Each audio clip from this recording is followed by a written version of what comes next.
বিশেষ করে ফয়জুল করিম ভাই, ওনাকে নিয়ে আর আমাকে নিয়ে এদেশের যুব সমাজ অনেক স্বপ্ন দেখে। আমার বড় ভাই মাহফুজুল হক সাহেব যেরকম আমার মুরব্বী, ফয়জুল করিম সাহেবের বড় ভাই রেজাউল করিম সাহেব, অন্যান্য ভাইরা ওনাদের মুরব্বী। আমি ফয়জুল করিম ভাইকে বলতে চাই, আমাদের বাবারা যেই জায়গাটায় কাজ রেখে গিয়েছিলেন মুক্তাঙ্গনের, আসুন হাতে হাত ধরি ময়দানে অবতীর্ণ হই।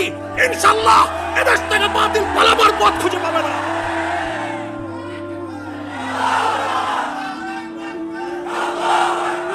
ইনশাআল্লাহ সুম্মা ইনশাআল্লাহ। এগুলো শুধু কথার কথা নয়, শুধুমাত্র মঞ্চ গরম করার বক্তব্য নয়।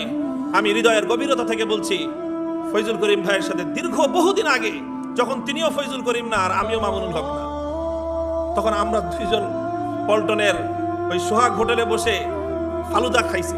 উনি আমাকে আপ্যায়ন করেছেন, বলেছিলেন যে মামুন ভাই আসেন, আমরা ঐক্যবদ্ধ হই এবং দীর্ঘ লং টার্ম পরিকল্পনা নিয়ে আমরা কাজের ময়দানে অগ্রসর হই।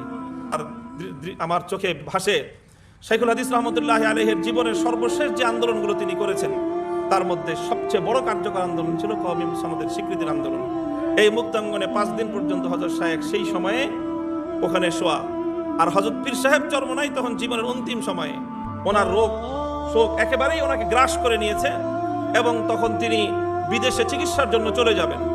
বিদেশে চিকিৎসার জন্য চলে যাওয়ার আগ মুহূর্তে তিনি ওই হযরত শাইখুল হাদিস রহমতুল্লাহ আলাইহি তখন তিনি মুক্তাঙ্গনে উস্তাদকে দেখার জন্য তিনি সেখানে চলে আসলেন। অথচ ওখানে দেখেই হযরত পীর সাহেবকে বোঝা যাচ্ছিল যে ওনার শারীরিক যে অবস্থা, কোনোভাবেই ওনার পক্ষে কোনো প্রোগ্রামে যাওয়ার মতো অবস্থা ছিল না।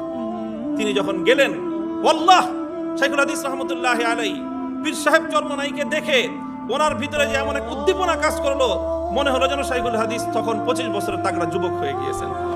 তিনি যে হযরত চরমনাই পীর সাহেবের হাতটা যে ধরছেন আর ছাড়েন নাই, ওই হাত ধরেই মঞ্চে উঠেছেন, ওই হাত ধরেই মঞ্চ থেকে নেমেছেন।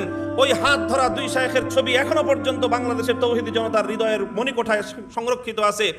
সেদিন শাইখুল হাদিস বলেছিলেন, আমার ডান হাত চলে এসেছে, আমি আর কারো প্রয়োজন না।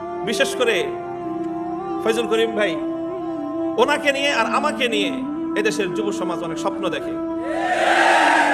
আমার বড় ভাই মাহফুজুল হক সাহেব যেরকম আমার মুরব্বী, ফয়জুল করিম সাহেবের বড় ভাই রেজাউল করিম সাহেব, অন্যান্য ভাইরা ওনাদের মুরব্বী। আমি ফয়জুল করিম ভাইকে বলতে চাই, আমাদের বাবারা যেই জায়গাটায় কাজ রেখে গিয়েছিলেন মুক্তাঙ্গনের, আসুন হাতে হাত ধরি ময়দানে অবতীর্ণ হই। ইনশাআল্লাহ এদেশ থেকে বাতিল পালাবার পথ খুঁজে পাবে না।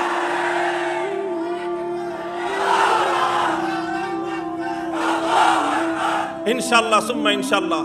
এগুলো শুধু কথার কথা নয়, শুধুমাত্র মঞ্চ গরম করার বক্তব্য